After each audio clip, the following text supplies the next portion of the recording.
Folks, this is Tom Opry, your host to the podcast where we ask the tough questions regarding man's impact on the world's wildlife. Raw and unfiltered, we strive to help you fully understand the real issues at hand. Our goal, ensuring the world's wildlife and wildlife habitat exists forever. Stay tuned for another edition of Shepherds of the Wild. Tom Opry, let's celebrate the shepherds of wildlife, shall we? Yeah, no, that'd be great, Ted. So first of all, I want to say thanks a lot for taking the time to talk to me. And we've got a long history. Our families have known each other for a long time. My father, working there at the newspaper in Detroit, wrote a lot about you. And I actually was going through some of my dad's old articles, and I found a few there about you. What can you say about that long history? Well, number one, Tom, thanks for having me on, but it's no risk or danger to me whatsoever, no sacrifice, because my life is dedicated to promote freedom, which is epitomized by the conservation, ranching, farming, hunting, fishing, trapping, hands-on, down-to-earth, grounded, we the people resource stewardship lifestyle. And so I know that that's what you're carrying on. So your dad obviously raised you correctly, why he and I got along so well. Because if you met my sons, I got Fleetwood, who's 55, Toby, who's going to be 50, Rocco, who just turned 35, and all my kids and grandkids. I think we're both doing it for them because we're not on a good trajectory on the freedom path and the conservation path on planet Earth or America. So we really are doing God's work, because what we're doing is we are genuflecting at the altar of God's miraculous creation. That's what your dad celebrated, the Tom Opry outdoor column. It was the only column I ever read.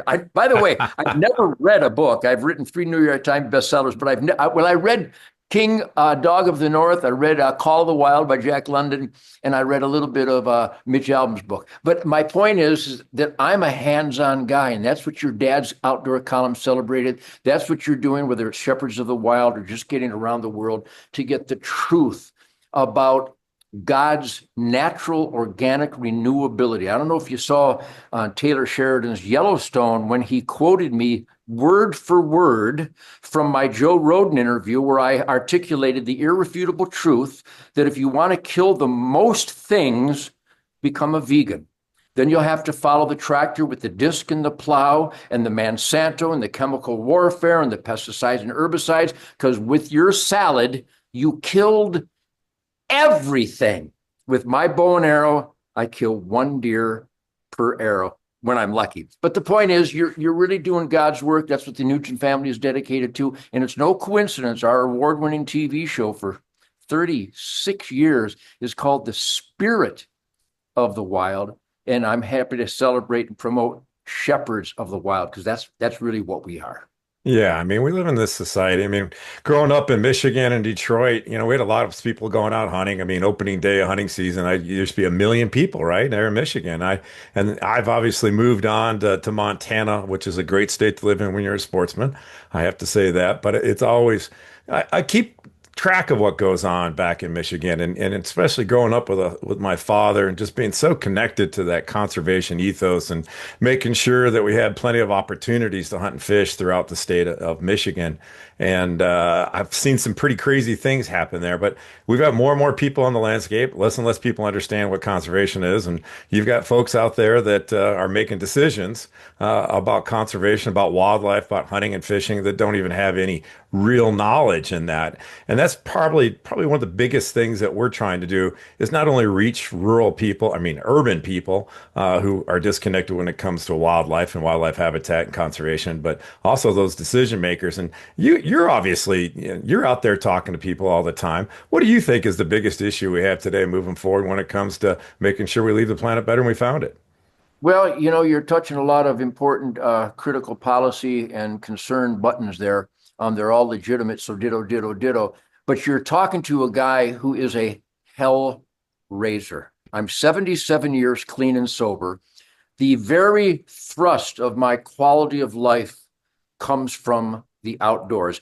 Equally electronic guitar music. I mean, it's funny because I have 1 foot dancing maniacally in the urban hell zones of the world with the electricity with my rock and roll career, which is so beautiful I can hardly stand myself. Also, the Natty Bumppo, the Stewart, the Leopold, the Teddy Roosevelt, the Audubon Society, these greasy guitar fingers have planted tens of thousands of trees, not because it was cool or somebody told me to. My instincts raised as a hunter in the great state of Michigan when it was the #1 hunting state. My dad disciplined me to be conscientious that if I put my foot forward hesitantly and conscientiously, i.e., higher level of awareness, God might let me get close to a deer for a broadside shot with my bow and arrow. If I stumbled and fumbled and got comfortably numb, which is actually uncomfortably dumb, which is why I've been clean and sober all my life, because it's so difficult for the Motor City Madman to get close to a deer because I'm rather hyper till I take a deep breath, put down the guitar, and grab my bow and arrow. You see a dog whistle. I live this life every day. So the biggest concerns I happened to confront yesterday in Lansing, Michigan, with respectfully Scott Bowen, the director of Michigan Department of Natural Resources, and Ken Borton, who became involved because the DNR sued him and ticketed him for having a bird feeder that a neighbor said a deer might have been nearby. I would just leave it like that. Don't ask why. Don't ask how such stupidity can happen, because everybody watching us right now knows that stupidity truly can happen. It's predictable. It's a status quo guarantee. So I scolded the DNR and the Natural Resource Commission that you can't give out paperwork for an overpopulation of sandhill cranes in Michigan, destroying millions of dollars of agriculture, issue 3 or 4 permits to a farmer who sees 300 or 400 ribeyes in the sky in his field, and then grasp this, people watching Tom Opry and Ted Nugent. The law in Michigan forbids you to consume the ribeye in the sky. That isn't just a disagreement, that's immoral. I don't obey immoral people or immoral laws. So what I'm projecting to you is that worse than power abuse, worse than communism and liberalism and the Democrats, worse than the intentional self-inflicted dissociation with nature, is the apathy by our own sporters, apathy, disconnect, not being willing to confront evil by our own licensed hunters, fishermen, trappers, ranchers, landowners, farmers, etc. They go, well, what can I do? You can do everything. You call that senator, you call that congressman, you call that governor's office, they won't answer, but leave the time and the date and your number and ask for the person you're talking to and tell Sylvia you'll call her back in 2 days and see how you're doing on legalizing the consumption of sandhill cranes. Because if not, I'm going to spread it all over the world that you people in charge are immoral, that you're forcing us wanton waste instead of the instinct and the morality to forbid wanton waste. That's just one tip of a very toxic spear that I'm dealing with, but it spreads, it's manifested across the land. So the number one, there's a million issues. How about this? Kurt Gibson, great warrior, great sportsman, great conservationist, great man. He and I worked with different sporting organizations and conservation groups to pass Proposition G, which, like, demanded that the Natural Resource Commission must have sound science for all wildlife regulations. As I speak to you right now, as we approach August 2025, there is not one wildlife regulation in Michigan that has an inkling of sound science. So it's the apathy and I guess the spinelessness of not confronting what you know is wrong. But I also have a hiccup of upgrade and a improved prognosis with the HunterNation.org organization, which just bludgeons hunters to register and vote their conscience. You watch what we did in the 7 swing states. We got millions of hunters that had never registered to vote their conscience.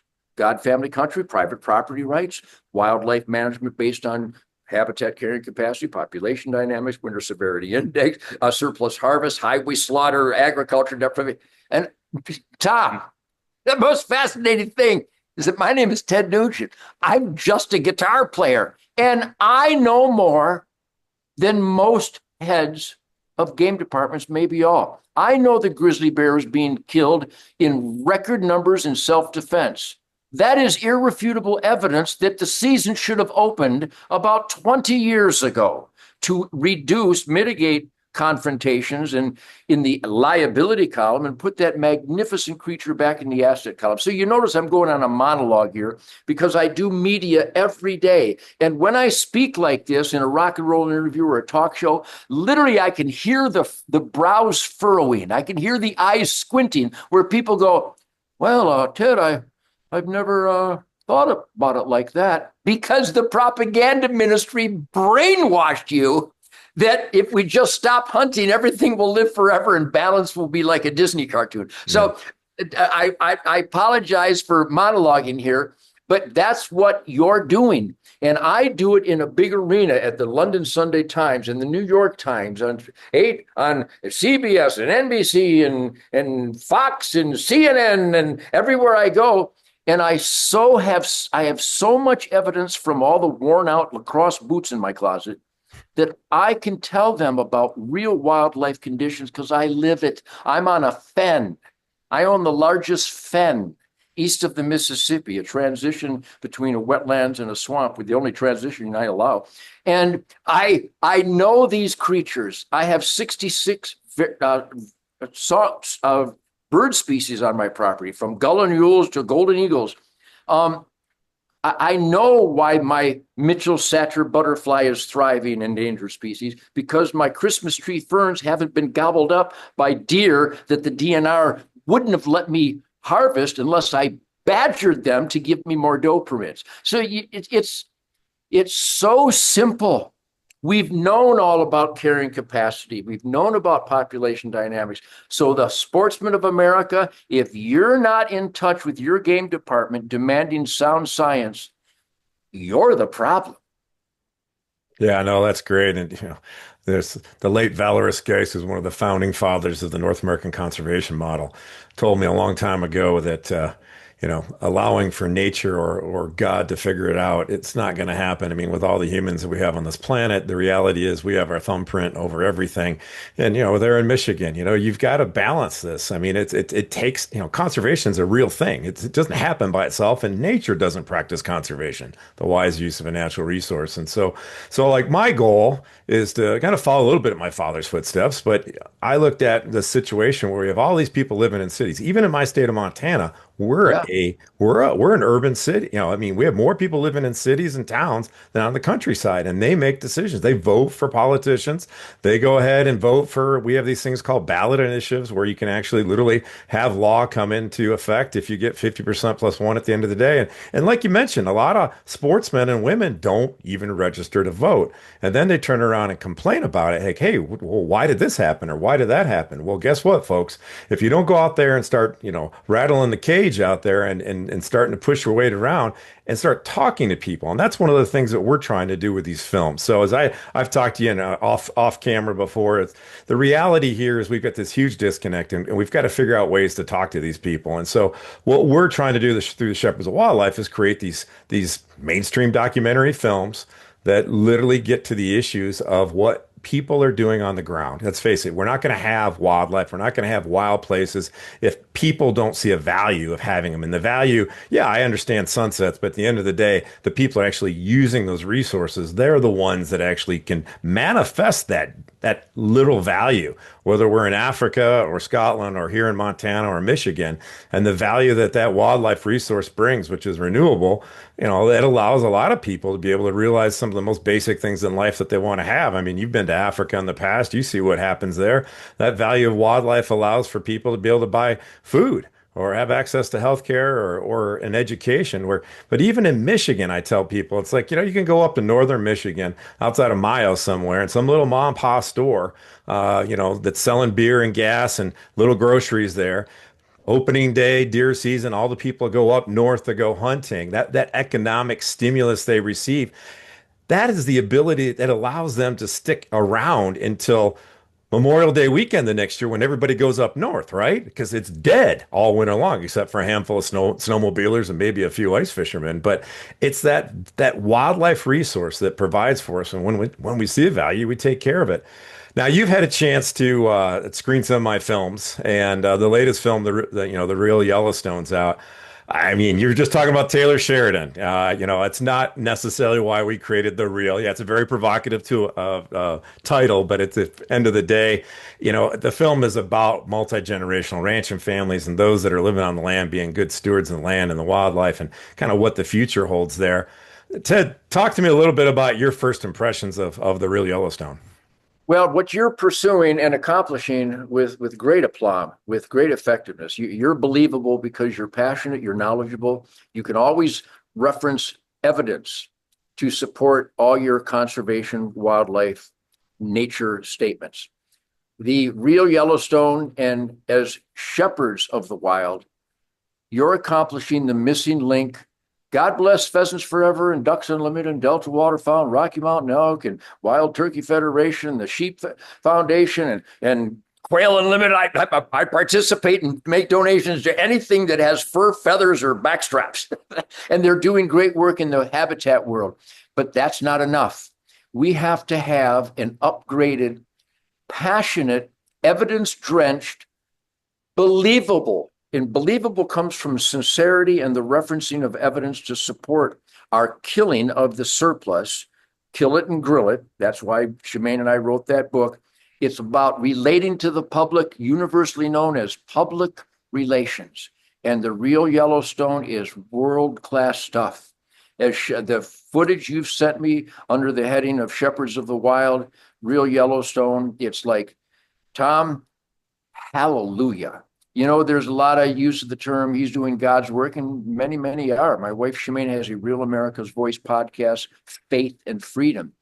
And she became, I baptized her within hours of us meeting when I cooked some backstrap with onions and some good natural oils. She was brainwashed by the ubiquitous, indefatigable propaganda against hunting in Michigan, in the absence of Tom Oprey's column, in the absence of somebody standing their ground past Morton Neff, and once Fred Bear passed. It only took a few minutes for me to explain why there's dead deer on the highway and how cruel that is to allow it, and that the answer to fix it and minimize it is an annual regulated harvest of the surplus so that they're not scrambling for the reduced sustenance during the death of winter. And she, on her faith and freedom, because she's so beautiful and she's so gentle, unlike her husband, although I can be gentle. I have a camp for kids and people bring their sons and daughters to have the Ted Nugent clean and sober, mystical flight of the arrow discipline, higher level of awareness, resource stewardship, getting high on the healing powers of nature. Boy, there's a mouthful. But that mouthful, for example, is what you're accomplishing with the real Yellowstone. It's about relating to the public, like you said, the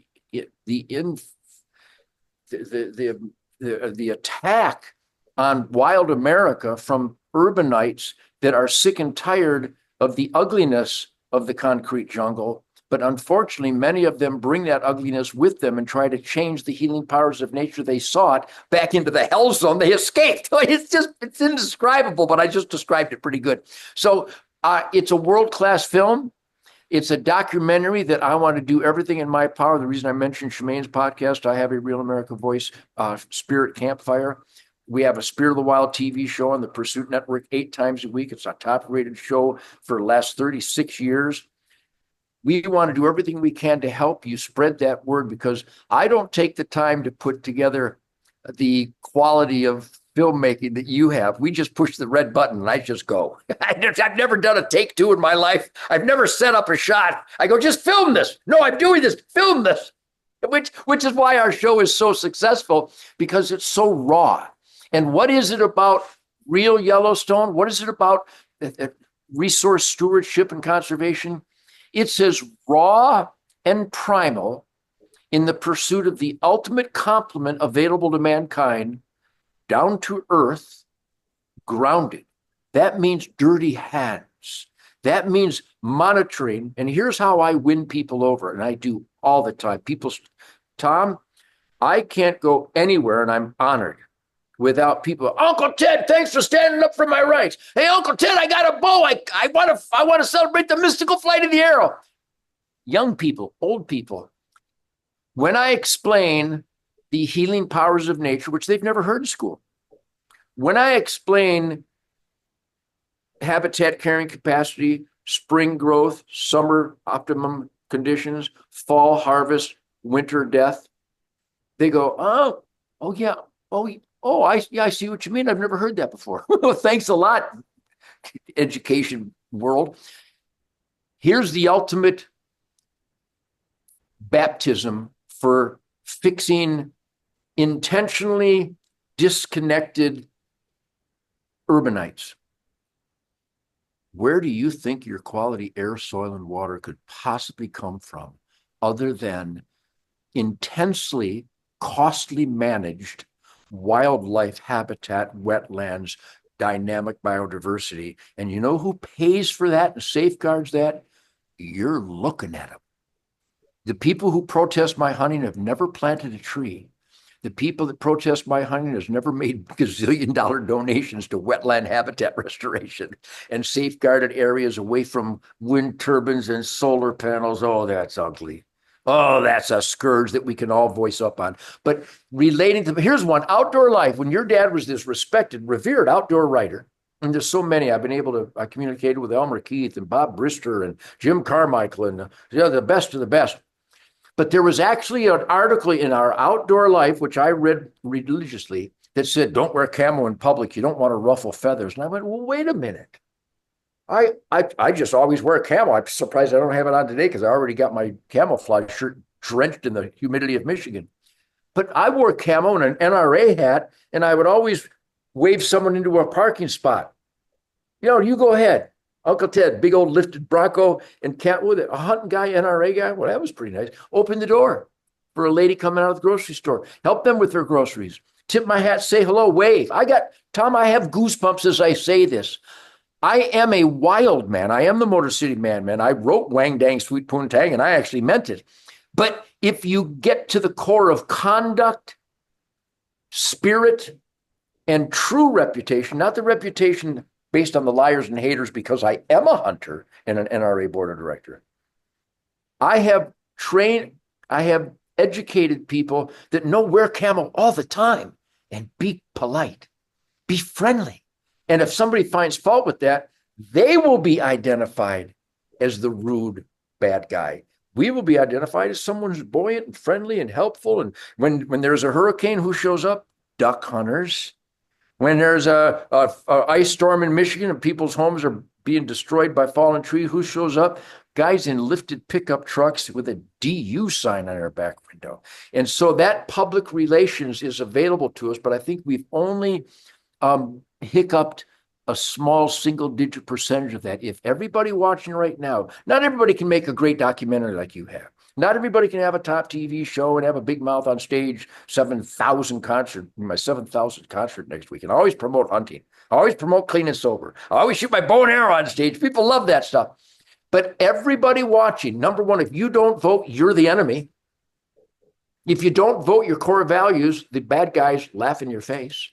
If you don't take an extra effort to look like a hunter, look like a conservationist, and just be really nice. By the way, they already are really nice. We don't have to put on an act. It's just a conscientious, uplifting spirit that the average conservationist lives and exudes. But we have to make it a point to deliver it in our everyday walk of life. Just, what a contrast from somebody at Outdoor Life going, well, you shouldn't wear camouflage. It might upset somebody. Tuck your tail between your legs and bend over. Well, how spineless is that direction from a magazine that we look for direction? So I saw, Tom Opry, I saw that our leadership was so busy being cautious and cowardly and adjusting their tie and not wanting to ruffle any feathers. Well, we don't really kill stuff. We just harvest the deer. Oh, shut up. People are returning to field to table. Now they're coming to us. So we need to reach out, and with Real Yellowstone, what a beautiful film you've created there.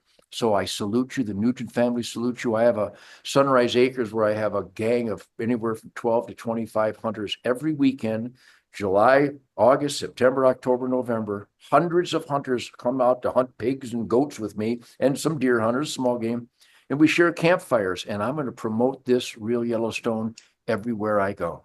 Yeah, no, and that's great. A lot of people they don't really understand even where their food comes from. I'm at film festivals promoting these films I do, and people always ask, well, okay, I get why we hunt, but do we really need to kill the animals? And of course, the first thing I say is, okay, raise your hand if you've ever bought a McDonald's Happy Meal. Okay, raise your hand.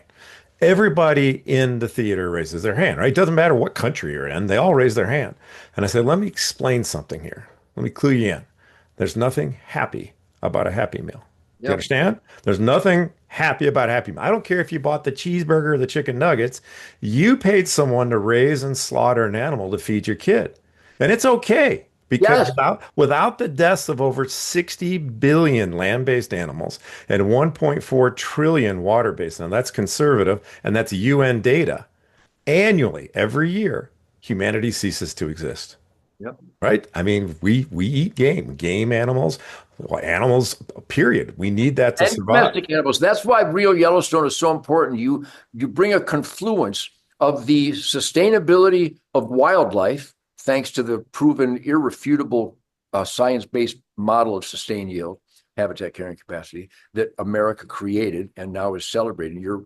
Your documentary perfectly delivers, but also farming and ranching with people, and believe me when we say people are so stupid not to realize that they had to kill everything to grow that salad. There really aren't that many of them. Now, in the big scope of 350 million people, whatever it is nowadays, that's just in America, isn't it? It's a lunatic fringe that doesn't get that. They know their cause and effect. I mean, I have people that still won't eat veal or lamb because it's too cute. Like somehow cute is a qualification for safeguarding. I think the cuter the critter, the sweeter the meat, by the way. So what you're delivering, we got to be careful that we don't focus on a lunatic fringe, but I suspect in some film festival terrain that you're dealing with a preponderance of lunatic fringe on occasion. So that analysis and analogy is important, and it does bring the point home. But I think the tofu salad vegan diet brings it home more emphatically, because have you never followed a tractor with a disc and a plow and seen the crows and the seagulls? You know what they're doing, don't you? They're eating all the voles and the shrews and the gophers and the ground squirrels and the quail and the turkey. They're down there following that tractor because your salad is killing everything. So you can have a vegan diet, which isn't vegan. And then anything that isn't just mutilated and tortured by the plow and the disc, which I get, I'm a big fan of the plow and the disc, we got to eat. But then comes in the chemical warfare of better living through chemistry and Monsanto, and they will poison the living shit out of anything that might have avoided the tractor so you can pretend that you're not guilty for any death. How dishonest and stupid can you be? But again, that's a lunatic fringe. I have vegan friends and they like to duck hunt. They just don't eat them, but they know I'm gonna. There's nothing better than a mallard. In fact, at our house, when we talk fast food, we're talking about a mallard.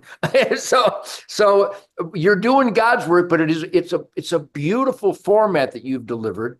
I don't think I qualify ever as a beautiful format, but I'm a believable format because I have so many examples to support every element of my belief system regarding conservation. But your film is just fantastic. And as you pursue more of those, Shemaine and I want to do everything we can to help you with that, because it's a missing link in the public relations of real, honest to God stewardship, conservation, and not just respect for God's miracle, a participatory reverence, a spiritual obligation, moral, intellectual, scientific obligation. We are the top of the chain, and we can manage for health and balance. And wherever you don't have animal rights game departments, which I'm not sure there is one, that are influenced by social considerations. Not with social considerations. In Michigan, they claim the number one game bird in the world, the mourning dove, is a songbird. But you're lying. You're pretending. It's dangerous because instead of an asset, now it's a liability. and the farmers get to shoot them left and right. But there should be a season to generate revenues, food, lodging, hotels, ice, beer, licenses, game, decoys, dog food, vet. I mean, the list goes on. I think for every dove that's killed, it probably brings in somewhere near about $10,000 in revenue in the region. So again, congratulations and thank you for the real Yellowstone. And I think your entire celebration of the words make sense. Shepherds of the wild, where you find hunters, fishermen, trappers, farmers, and landowners, you have the most valuable quality board feet of timber. You have the healthiest air, soil, and water. What kind of numbnut would be against that? Yeah, no, and I think you're kind of hitting on that key point. Probably one of the similarities that I hear from you when you're talking what we're doing, even in these films. It's so easy to tell the truth, Ted. That's all Yeah, we're doing. we We're live it. just, yeah, we're not making anything up. We don't have to create some sort of campaign that's is going to convert people over. At the end of the day, I mean, 20 years from now, my goal is to be out on opening day of hunting season for pheasants here in Montana, take my kids and our bird dogs out, have a wonderful day. And of course, we're going to take those wonderful birds back home and eat them. And I will have forgotten some ingredient we need to cook. So we got to stop at the grocery store, all hot and sweaty, wearing our hunting clothing and go in there. And some lady's going to look at me and go, "Well, are you a hunter?" "Yes, ma'am." She's going to say, "Thank you for what you do for Yes. wildlife." And then she's going to sneak up to me and go, "Hey, by the way, do you have any pheasants I could have?" Yep. I mean, that's By the where way, we got to that take this. happens to me. That Yeah. actually happens to me. People that don't hunt are always asking for backstraps. Now, I'm a generous guy, but I'm not stupid, so I give them a lot of haunches, but I keep the backstraps for myself. Not really, but no, that's that relating to the public. That's public relation. Over 30 years ago, just after Shemaine and I got married, we did all these interviews. I do interviews all the time. I've probably done more interviews than anybody that ever walked the earth. And I said, my goal is that I want hunting to be as celebrated and embraced as golf, as tennis, as all these other sports, because it is the ultimate sport, because God created these animals to get away from you and me with incredible senses and instinctual escape mechanisms. So it is a sport. It's incredibly fun because you're challenging yourself. The discipline of archery and marksmanship and stealth and awareness of the environment and our relationship with the animals so that we can be given the gift of penetrating their defense mechanism so that we can take them cleanly. And the ultimate diet. People are finally waking up. We're actually having what Shemaine and I have been doing since we met 37 years ago, make America healthy again. My God, USDA and the FDA chemical warfare on our food system. There's nothing more healthy. And this is a real contagious truism of our conservation lifestyle is a huge swing to pursue healthy food, and nothing is healthier than wild game, period. Yeah, it's the ultimate free range, steroid, drug-free, organic protein source that Yeah, not of that, but I'm the only drug-free organic guitar player out there, by the way. Oh, that's great. One of the things I'd love is you've had a chance to see what we're doing. You get a pretty good in-depth look at things in the inside of all this. What do we need to do to get our sportsmen and women involved in the Shepherds of Wildlife Society to get out and get these films out there? What can people do at home from your perspective, and why should they do it? Well, everybody watching right now, I suspect we have a lot of SCI members and Gun Owners of America, National Rifle Association, FNAWS, and all the different alphabet soup conservation organizations. Spread the word. First of all, I would really beseech people to check out our hunternation.org because we got the habitat alphabet soup groups are doing God's work. But we're focused on one thing and one thing only: voting. We need conservation, constitutional, conservative, the big three C's: constitutional, conservation, conservative representation. And until we get that throughout our government, we're never going to be given our due to the truth, logic, and common sense and science of resource stewardship and game laws that benefit these wildlife renewable resources in the asset column. Grizzly bear in Montana, black bear in Florida, the sandhill crane and dove in Michigan. Every state's got just offensive immoral regulations against nature. So everybody watching, let's go. Come to hunternation.org because, yes, you need to spread that word. For example, find somebody walking the street of America that knows what SCI stands for. It's a great organization. We're setting world records, which doesn't mean you get your name in a book. It means the animals are getting bigger and healthier because of the conservation model. But I don't think I've ever heard that. Well, we set a new world record for elk. Well, what does that mean? Well, you're lucky and that's great hunting, but it means the elk are bigger and healthier. Now that would displace this stupidity of, oh, I love hunting, but for food, but not for sport. You can't hunt without sport. And I'm against trophy hunting. Well, I got a woodchuck the other day, and it was a trophy, and it was delicious. We haven't got the message, and SCI hasn't got the message, and turkey hasn't got the message. Pheasants haven't got the message. The Grouse Society. It's not about that. It is about that beautiful day of field with dog work and the sunrise in elk country with the screaming bulls and the challenge of getting close for a good shot. But the ultimate message beyond all that, none of that means anything to the non-hunters. What means something to the non-hunters is that our hunting model is making wildlife stronger, bigger, and healthier. And that's where your quality air, soil, water comes from. So please come to hunternation.org. It's a nonprofit 501c. We can't even support a candidate. But if you're voting for God, family, country, and private property rights and freedom, you know who I'm not talking about. And get these alphabet soup organizations. Come on, get beyond the choir. Invite a non-hunter, invite an anti-hunter. You know somebody at work that doesn't like you hunting? Say, I'll buy you a ticket, I'll buy you a beer, I'll buy you a steak dinner. Come to the turkey convention. We haven't reached outside our box. My name is Ted Nugent. I am the outside the box guy. I wrote a feature in the New York Times titled The Christmas Eve Buck, talking about the thriving wildlife on hunted grounds. Nobody's ever done that from SCI, and I'm not knocking SCI, but they haven't gone beyond the choir yet. So hunternation.org about voting conservation representation, all these armies of these alphabet soup organizations intentionally seek participation outside your group, outside the choir. Tell them about the real Yellowstone. We got to get this in front of everybody because I think anybody, just the beauty of the wild topography, the beauty of God's nature. I see Discovery got the highest ratings when it actually showed the lions eating the cubs and hamstringing the gazelle. People aren't afraid of that. People aren't offended by that. Again, a lunatic fringe is, but slowly but surely they'll realize that the term I've always used, tooth, fang, and claw, that's nature. No animal ever dies pleasantly in the wild. I don't think it's ever happened.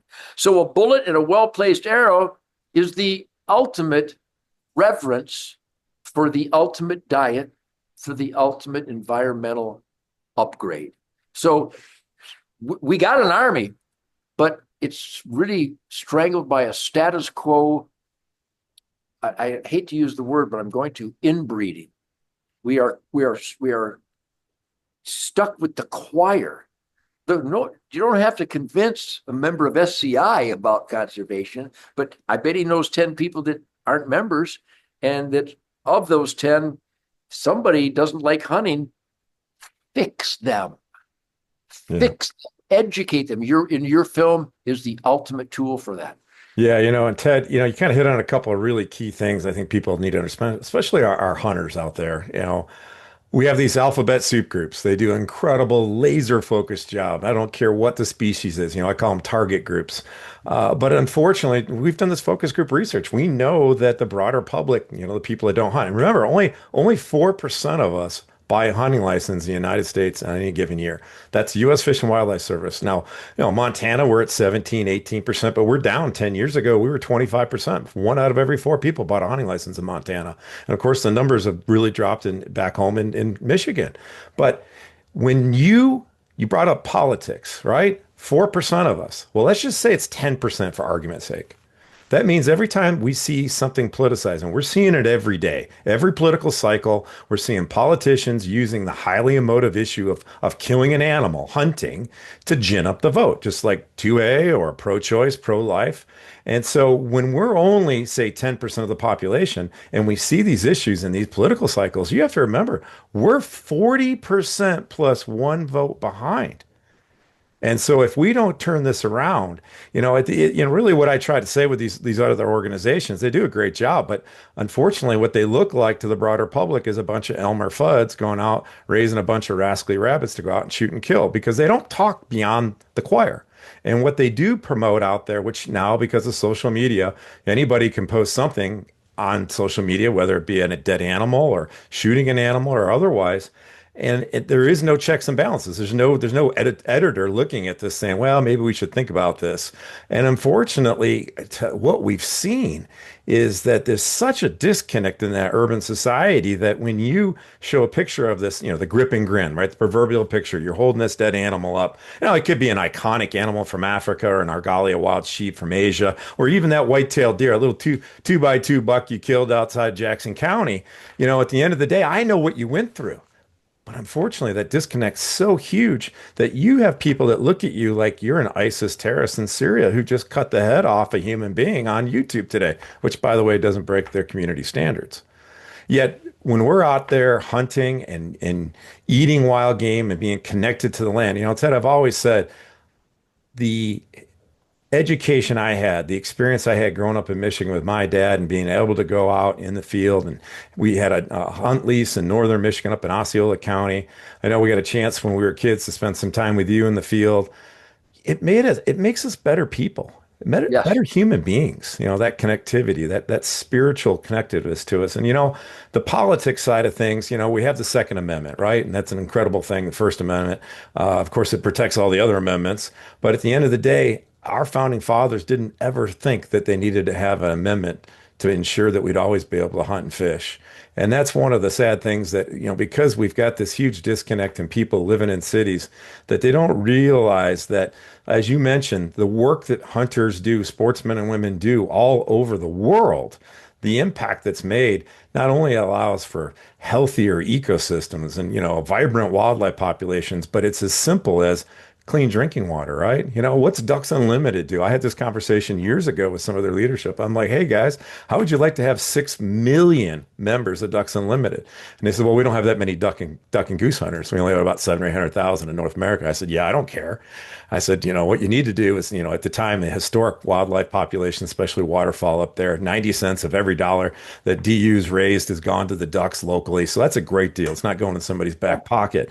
But at the end of the day, I'm like, okay, well, what do you really do? Well, think about these swamps, marshes that they're protecting from development or farming, all the species of creatures that live in there, down to the single cell amoebas. You've created a wonderful environment for it to live in, and that has an impact on there. Which, by the way, where does human drinking water come from? It gets filtered in our marshes and our swamps, gets into the aquifer and feeds us all. So yeah, I would like to think that if we could take maybe 60 cents of every one of those dollars and put it towards the ducks and just maybe do a maintenance campaign and take the other 30 cents and do a promotional campaign telling the broader public how important that mission is to secure that habitat and keep it healthy. Because at the end of the day, do you want clean drinking water? And I'd have to think I could probably find 5 or 6 million people to give them $25 a year. And that was a conversation we had a long time ago. And they've delved a little bit and dabbled here and there. But that's the thing, Ted, you got to you got to get out of your comfort zone. You got to go talk to people. Like, I grew up in Michigan hunting and fishing like we've been talking about, but I don't have a problem sitting in a great big room with a whole bunch of people that are from PBS. My films end up in PBS. I mean, I can tell you, I was at a conference right after the election last fall. Boy, there was a lot of long faces in that room. I'm at film festivals, and some of them, I've got people running around in drag. But the thing is, the message we have, and I like to really try to bring it home for folks. It's like there's a reason why a campfire mesmerizes every human being in the world, and it has nothing, and I mean absolutely nothing, to do with roasting marshmallows. That's for sure. Well, let me give you a perfect example about reaching outside the box. There's still 8 states that you can't hunt on Sunday, which is so offensive, so against freedom, against an experiment in self-government, individual God-given rights, instinctual participation in God's miraculous renewability. Well, guess who called me on Ted Nugent Real America Voice Spirit Campfire last week? A hardcore Democrat governor, Josh Shapiro, in the great Commonwealth of Pennsylvania, where the Hunter Nation members and I personally have been bombarding them. And he's not a hunter, but we got that conservation ethic and freedom confluence to Josh Shapiro, Governor Josh Shapiro, and he got rid of the near 100-year ban on Sunday hunting in Pennsylvania. It took activism, and the worst American, everybody look, I might be looking at you people out there, the worst American who is a conservationist, constitutionalist, conservative that dares to say, well, I'm not into politics. You wrecked it. You invited Joe Biden in. You are responsible for Hillary Clinton being out of the cage. You are responsible for the anti-hunters in animal rights scam artists, the liars, the nature haters to infest all these state game departments. Everything is politics. Your private property rights, your farming equipment, your Second Amendment is politics. Your First Amendment is politics. The founding fathers gave a huge middle finger to King George and goes, what won't the king let us do? Let's write them down, and we're going to do them from now on, because clearly the self-evident truth is that we are free creatures created in the image and likeness of God. And we have certain inalienable rights that we're going to write down and demand the right to live. If you're not into politics, yeah, maybe you're French. I don't know. Maybe you should go back to France or something. HunterNation.org galvanized a bunch of sporting groups and individuals in Pennsylvania who said, enough is enough. You can't forbid us to hunt on our farm in Pennsylvania in November during the rut for 50% of my hunting season, because most people only have Saturday and Sunday. It's just inconceivable that such a law exists. And it still exists in, I think, 7 or 8 states, and we're fighting like madmen. Everything is politics. Yes, you should be members of all those alphabet soup conservation organizations, not just the ones that you like to shoot the quail and the pheasant, the ducks and the elk and the turkey and the antelope. Join as many as you can, but check out our HunterNation.org, because if you don't vote in conservation representation, it's all for nothing. And here's I'll repeat, ditto, ditto, ditto, that you said to the DU people. I'm a life member in perpetuity. They owe me some mallards. I think I've caught up by now, because I got the best hunting dogs in the world.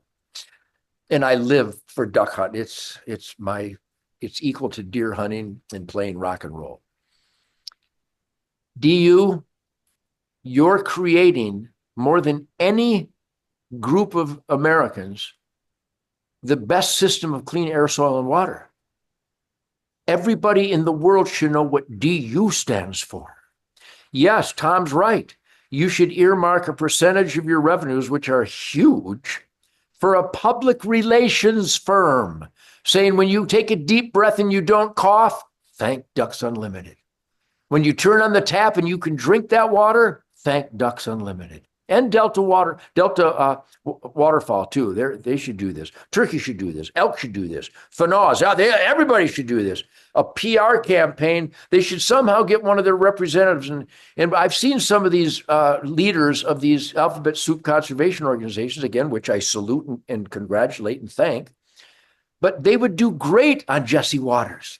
They would do great on Greg Gutfeld. They would do great on Joe Rogan. They would do great on talk shows across the country. I do Joe Pags and Michael Berry, and I do Mark Davis in Dallas. I do talk shows all over the country. I can't think of some of the guys' names. You know who they are. And most of them are not hunters, but they want to hear this message, environmental, conscientious participation, which is the description of all those alphabet soup organizations. So we need to get outside the damn box and relate to the public, because everything we do as conservationists benefits everybody. Like, where was it? I think what was it, Montana, that they want hikers and bird watchers to also have to buy a hunting license because they're users and they're riding on the backs of the sportsmen, hunting, fishing, trapping license buyers. I think everybody should have skin in the game. And in the final analysis, it's irrefutable that everybody does have skin in the game. So I think we should all share the burden to finance our game departments. And we need to doge them to make sure they're not burning and wasting our tax dollars and our Robertson Pittman funds. But yeah, there's so much to be done. And that's why people call me an extremist and a radical, because I'm extreme and radical. People go, well, Nugent ruffles a lot of feathers. Oh, no, I don't. I pluck them. When a game department does not, when they won't let me eat a sandhill crane when they're overpopulated and I get my tax dollars are paying the farmers to make up for the crops they've damaged, that's so insanely wrong. You're damn right I'm going to pluck some feathers. We're going to get the damn sandhill crane season and we're going to open it up so they're in the asset column. I'm plucking feathers. I'm challenging status quo. If you're not challenging status quo, thanks for nothing. You're the problem. If you, well, to get along, to get along. Bah, bah. It's how embarrassing it is. So once again, Tom, you have a very effective crowbar of truth, logic, and common sense in the name of what your father celebrated in Tom Opry's outdoor column in the Detroit. Was it Detroit News or the Free Press? Free press, got to be careful Yeah, there. the Yeah. Free Press. Yeah. Bottom line is that ethic is alive and well. That hands-on conservation is still celebrated by most people, but you're right. We've only scratched the tip of the iceberg for participation, and all those different organizations should reach out and recruit. We need to retain, recruit, and increase participation. And I think the Real Yellowstone documentary will have a great role in that. Yeah, I know, and it's really a big thing is all of our sportsmen friends out there. What we really need you to do is we need you guys to take this message and share these films with the folks at home, at school, at church, at work, in your clubs. You know, if you're in the Ducks Unlimited chapter, or Wild Turkey Federation chapter, you know, we have 30-minute educational versions of all these films available. We'll give them to you, and unfortunately, Ted, I've tried to give them to some of those organizations that are tied to big game hunting around the world and say, here you go. But unfortunately, they haven't taken, like the old saying says, you can lead a horse to water, but you can't force it to drink. And that's one of the issues I see within our hunting and sportsmen's community is that we just sometimes you got to stop worrying about what your organization's trying to achieve and so much as far as what we're going to end up with at the end of the day, because it can't be about egos, it can't be about power, control, or money. It has to be about leaving the planet better than we found it and making sure that our great grandchildren can see and do the things that we do today. I was blessed growing up in Michigan, the eve of my first bow hunt. My dad says, we're going to go hang out with my fly fishing buddy. So I was upside there. I was at a little place not far from Mayo, Michigan. And I get there, and there's a couple old guys, one sinewy, skinny looking guy sitting in front of the fire there in the fireplace. And all night long, you remember, I'm 12 years old. They're talking about shooting things all over the world and this, that, and I'm like, you know what? I really hope that I can get a doe deer tomorrow morning. That's all I care about. I mean, I was still trying to figure out how to pull that compound bow back because they didn't have 85% let off back then. But, and of course, it was a bow that, every year we went to Anderson's, right? The clinic and had to go there and pick something out. And so this fellow talked about all this. When we got done, he goes, Tom, should we get a picture with Tommy? And my dad looked at me, I looked at him, and he's like, oh yeah, yeah, yeah. I'm like, all right. So I go up there and get a picture in front of the fireplace, and he goes, oh, should we sign it? Should I give him an autograph? I'm like, Dad, do I want an autograph? He's like, oh yeah, yeah, you want an autograph. So he signed something. Walked out. Some years later, I finally realized that I'd spent the eve of my first bow hunt with my father's fly fishing buddy. And we all know who that was, don't we, Ted? Yeah, No. that's So, why there it is right there. yeah, uh-huh. Red Bear in the wind. He's still alive. Yeah, he had a huge impact on my life, and that's why that song has such a huge impact on so many people's lives. But Yeah. yeah, Red Bear was one of the founding I, fathers I, of I've time. got my Matthews. I've done a few commercials for him over the years. So, but yeah, there we go. So I'm in the video edit suite right here. So this is where all the magic happens, not on camera. So But yeah, my bow is out here, so I can go shoot in the backyard here. I shoot my bow every day. Yeah, I met Fred when I was about 4 or 5 years old. We'd go north every year and stop in Grayling, a little shack said Bear Archery. We're talking 1953, 1954. And he became a dear friend, and he invited me up to Grouse Haven, which you're talking about, Rose Yep. City, Michigan. And I was with him on his last hunt in 1987 before he passed away in 88. And that's why that song couldn't be stopped coming out. My love and my heartbreak at the loss of such a great man. Everybody that ever got around Fred Bear was powerfully and positively impacted. Talking about the master of relating to the public, a kind, sweet, funny, uh, uh, fun to be around gentleman who really knew everything about wildlife and nature and was able to convey a message of love and respect and ethics. And he ran into an awful lot of resistance because we were in the mode of Roy Weatherby creating much more efficient ballistics beyond the 30-30 back in the turn of the century. But Fred wanted to make it more challenging. He didn't want to kill game. He wanted to know game. And if you really pursue the knowledge of your relationship with God's creation, then you will learn stealth and you will learn sneakiness and you will learn the martial arts of being one with the, dare I say, spirit of the wild. So that really is what drove my quality of life. That's why I've been clean and sober my whole life, because you can't kill a deer with a bow and arrow if you're drunk or stoned. So all the so-called peer pressure, which I laugh in the face of, I always stayed clean and sober, because as I was rocking my balls, just the most intense rock and roll in the world. To this very day, I set an attendance record in Wisconsin last week, 30,000 people singing the song Fred Bear, Tom. Nobody's feet touched the ground. It's been the number one requested song in Michigan, Wisconsin, and Pennsylvania for 35 years since he passed, and the song happened. And that's why I am a happy man.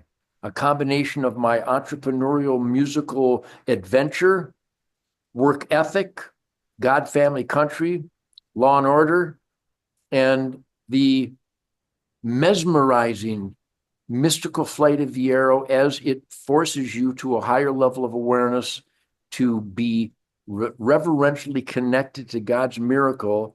And the Great Spirit will provide a broadside shot eventually if you put your heart and soul into being conscientious. And that goes to the hunting ethic of accountability, cause and effect. My dad taught me, and Fred Bear taught me, if I'm conscientious about my step, the effect of my cause will be more game sightings. And if I really learn to be sneaky and stealthy, the effect of my cause will be a deer that isn't ready to run yet, and I'm going to get a shot into the pump station. So yeah, this is our lifestyle. It is recreation because it recreates, and it is sport because it's a challenge. But it is a responsibility. I believe we have a duty to be hunters. It's the only way we bring balance. In fact, if you want to see the most important thing about my hunting life, that would be this guy right here. Yeah, no, bird dogs are upstairs with the wife. So, Yeah, yeah, yeah. Well, Tom, God, once again, of congratulations, a salute, thank you. We are kindred spirits, not just because of your dad's connection, but because of the Fred Bear connection and the drive and the inspiration to stay on this conservation promotional course. The real Yellowstone is the best I've ever seen that conveys that message of spiritual connection to the earth. And when you talk environmentalism, no one has done more work to benefit clean air, soil, and water and wildlife health and balance than hunters, fishermen, trappers, ranchers, and farmers, period. And when I convey that in my interviews with all the evidence to support that, it leaves the anti-hunters silent and helpless, because if they try to counterstate what I just mentioned, they look like complete idiots. Because there was this one, I was on Bill Maher's show 16 times. I own the air in the room. And there was a gal named Butterfly who sat in a red tree out in California to stop the loggers from cutting. They weren't going to cut those trees anyhow, redwood. She sat in a tree for a year. So she saved a tree. And I was on with Butterfly and the Bill Maher show. And of course, Bill was all over her. He was all for that, save the trees. And I go, yeah, well, Butterfly, while you were up there, I worked with the Arbor Day Foundation and we planted more than 10 million trees. So I guess you'd have to ask yourself, Butterfly and Bill. And of course, I do it that way. It's funny. I come off, and there's that believability factor. So while you were sitting in a tree accomplishing I don't know what, I worked with the Arbor Day Foundation. We planted over 10 million trees. Who used their year better for saving trees and environmental upgrade? You or me? And the audience was 100% behind me, because that's kind of a, with all due respect, that's kind of a fuck you. That's a nice, polite gentleman way of saying fuck you and your silliness. Anti-hunting, anti-trapping, anti-timber, anti-ranching, anti-cattle, anti-gun. I owned the room, because what did I deliver? My life. Nobody said I should plant trees. I just knew that if I'm going to have a campfire, I'm using a tree, even though I only cut down trees. But gee, I got this farm. I started with 80 acres. Well, there's this hay field, but I bet I could plant some white pine and some tamarack and maybe some hemlock and and maybe some autumn olive and create a habitat upgrade in combination with agriculture. Instincts. What you're doing is you're promoting the purest of instincts, the primal scream of man's calling, call of the wild, spirit of the wild, real Yellowstone. You either balance nature, or it goes in cycles. It'll overpopulate, destroy everything, and then it'll die off. It's the moose and the wolf on Isle Royale. Who the hell doesn't know how that works? They're going to spend another $1 million studying the relationship between moose and wolves. Stop! I'll tell you what the relationship is. And if you have a wolf and a moose season, you'll never have to buy anything. We'll buy our licenses, and there'll be enough wolf and there'll be enough moose, but they'll be in the asset column instead of the moose developing, eat enough of everything. The wolves finally have all the moose, and the wolves eat all the moose, and then the wolves die off. Now there's no moose or wolves. Who doesn't know that's how that works? So, and that was a perfect model, because it was an island, Isle Royale, northern Michigan. And they want to spend more money to study that. Well, you money laundering scam artists, just have a season for wolf and moose, and they'll be there forever, because we'll harvest the surplus and keep it balanced. Oy vey. So I think that's what your wonderful movie documentary is going to deliver. So everybody watching, we all have, all us conservationists, all us landowners, get on this. Spread the word. The real Yellowstone should be played in front of everybody in the world. Yeah, not just our biology students, wildlife biology, or even our environmental law students, but every single person who cares about our planet. I mean, it's as simple as we've talked about. It's about making sure we leave this place better than we found it. And it's not hard to do. You don't need to have a peer-reviewed paper on on Yellowstone, the park, on wolves, on what's going on with bears, or what's going on in Isle Royale with the moose. And it's all it's common sense. And it's fascinating to listen to some of the scientists out there that want to discredit what you're talking about, because at the end of the day, they'll say, well, this person doesn't have any scientific peer-reviewed papers. And I'm like, you have two eyes, don't you? And that's what you're talking about. It's the eyes you see. If people just sit around and watch what's going on and see things, and then open your ears and listen to the people that live on the land, that are out there every day making a living of it. Because at the end of the day, if they can't make a sustainable living, we wrote a song. Now, I'm not a musician. I'm not even a songwriter, but we wrote a little song for this film called "The Land is Like a Lady." And of course, the chorus is, "The land's like a lady. Treat her right and she'll take care of you." And so we hope that this song will take off across America. And I hope the next time you and I get together, I can get you to sing it for me and play it, come up with All right. a TED version of it. But I think, at the end of the day, I mean, that's that connectivity. It's so real. It's so raw. It's just the truth. And I want to say thanks a whole lot, Ted, for taking time out to talk to me, watching the film, and being such a great supporter. Because without people like you, we can't do this. You bet. I can't wait to share a campfire with you, Tom. I'm preparing for the best hunting season of my life. I'm doing a 7-night run in Michigan of dangerous rhythm and blues, soul music, rock and roll, playing the Fred song and playing all my love songs. And the fall is coming. I can smell it in the air, even in the heat of the summer. So it's a great time to celebrate, but we shouldn't just celebrate our hunting annual life. We should promote it year round. And once again, a salute. God bless you. The real Yellowstone is the best I've ever seen to deliver this truth about nature and our responsibilities to her. That's great. All right. Thank you, sir. Thanks, Tom. Godspeed, buddy. Thanks for listening. You can find this podcast wherever great podcasts live, including on the Shepherds of Wildlife Society website at shepherdsofwildlife.org. Please tell a friend, and let's save wildlife together.